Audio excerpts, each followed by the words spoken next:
Breaking news. Emirates faces backlash. After Gauff incident, shares plunged 5%. Amid boycott, it began as an ordinary Tuesday morning in Dubai. A golden sunrise washing over the Burj Khalifa. The desert wind humming against the glistening towers. The city was alive, with its usual rhythm. Tourists checking into five-star hotels. Business. Executives sipping Arabic coffee. And Emirates Airlines, the pride of the Gulf, preparing to launch yet another global campaign. But by mid-afternoon, something had shifted. The stock market. Screens inside the Dubai Financial Center were bleeding red. Emirates shares, a pillar of stability in the region's aviation empire, had fallen 5.2%. Within hours, the cause a single name, echoing across every global headline. Gauff, the accusation that shook a giant just days earlier at what was supposed to be a glamorous brand event, celebrating Emirates' new Fly Beyond Limits campaign. The 21-year-old American tennis star had accused a senior Emirates representative of harassment and inappropriate behavior. Her words, sharp, concise, and impossible to ignore, appeared first on her verified social media account. No, partnership justifies disrespect. Boundaries matter always. Those 12 words, detonated like a bomb in the heart of global media. Within an hour, over 30 million views flooded her post. Within 6, every major news outlet from CNN to BBC, Reuters, The Guardian had published a story, and now the consequences had arrived. The market panic inside the Emirates Group headquarters. Silence filled the 42nd floor boardroom. Executives stared at a digital ticker screen that showed one thing: red arrows pointing down. This is catastrophic, whispered one finance officer. It's not just a fall, it's what it means. Investors wary of global outrage have begun offloading shares en masse. By 3:00 p.m., trading volume had tripled. Analysts described it as an emotional sell-off driven by public ethics concerns. Social media amplified the chaos. Hashtag Boycott Emirates trended number 1 worldwide. Influencers led their paid travel collaborations. Female athletes publicly distanced themselves from the brand. In less than 48 hours, Emirates' valuation had dropped by $2.30 billion. Global outrage across continents. The backlash intensified. In New York, protesters gathered outside the Emirates corporate lounge in JFK Airport, holding signs reading, "Respect women, respect athletes, and silence is complicity." In Paris, Air France issued a subtle but sharp statement: "We stand with every athlete and traveler who values dignity over deals." Even major rival Qatar Airways, though officially silent, saw a 3% bump in share value, a sign of shifting consumer sentiment. Emirates' once untouchable reputation was now under siege from a very demographic iter for decades. Global travelers and young professionals.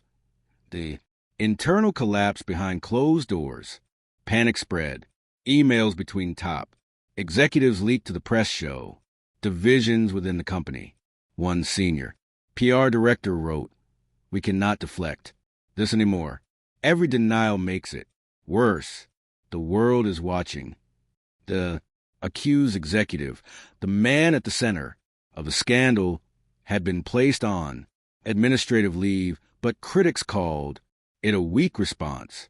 Prominent women's organizations demanded a formal apology, an independent investigation. The United Nations Women's Council even released a statement urging corporations to take accountability in safeguarding public figures from workplace misconduct. For the first time in decades, Emirates wasn't soaring. It was spiraling. Coco's silence speaks louder.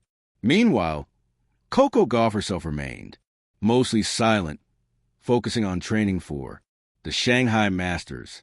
But her silence was powerful, deliberate, and full of intent.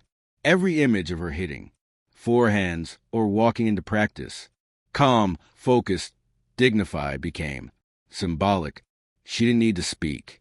The world already knew where she stood. Nike, her primary sponsor, posted a black and white photo of her with a caption, "Strength is not just physical." The WTA issued an unprecedented joint statement supporting her and calling for better protective environments for athletes and corporate engagements. Her strength ignited a movement that transcended tennis, a cultural reckoning that questioned corporate ethics in the billion-dollar world of sponsorships. The investors strike back. In London, major European funds announced they were divesting from Emirates holdings until the company completed an independent investigation. By Friday, Emirates shareholder meeting turned into chaos. Dozens of investors confronted the board. How could this happen under your watch? Why was the response so slow? Do you understand what this has done to our image? The chairman, visibly strained, promised a full and transparent review and admitted that the incident reflects an unacceptable failure in conduct, oversight, yet to the market and to the public, the damage was already visible. Emirates stock continued to slide. Another 2%. The media firestorm. Cable networks replayed Coco's original statement in loops, dissecting every word, every gesture. Talk shows debated whether this marked the beginning of a new era of athlete accountability.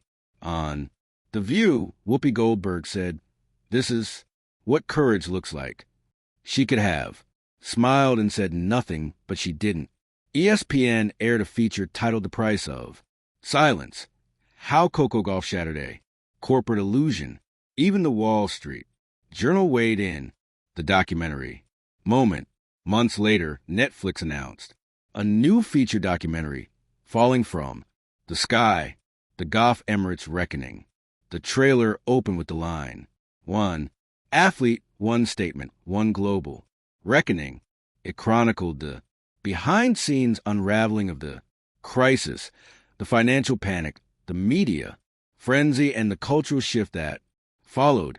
Industry experts compared it to the social dilemma for its exploration of power, ethics, and influence. The lesson of the sky. By the year's end, Emirates had implemented new workplace reforms. Female representation on its executive board rose by 40%. The company donated $10 million to global women's safety initiatives, a gesture many saw as an attempt to rebuild trust. Meanwhile, Coco Gauff's career reached new heights. She won her third Grand Slam title at Wimbledon, dedicated to every person who said no when it was hardest to do so. The crowd roared. It wasn't just a victory for her. It was a victory for truth. Epilogue: A New Sky. Time is a way of healing wounds, but scars remain as reminders. Emirates, though recovering financially, now carries an asterisk in its story. A cautionary tale about arrogance, accountability, and the cost of silence. Coco Gauff, on the other hand, has become more than a tennis star. She is now a symbol not of rebellion, but of rebirth, a voice that reminded the world that power, when unchecked, can fall faster than any aircraft, and that integrity can soar higher than any brand ever could. Final reflection: as planes once again rise into Dubai's shimmering skies, the question remains, can a corporation truly redeem itself after betrays values? Perhaps the answer lies in Gauff's final words during an interview with Time magazine. Sometimes the fall is necessary because when you rise again, you finally understand what it means to truly fly. Thank you for watching. Please don't forget to hit the subscribe button, like, and share. Till next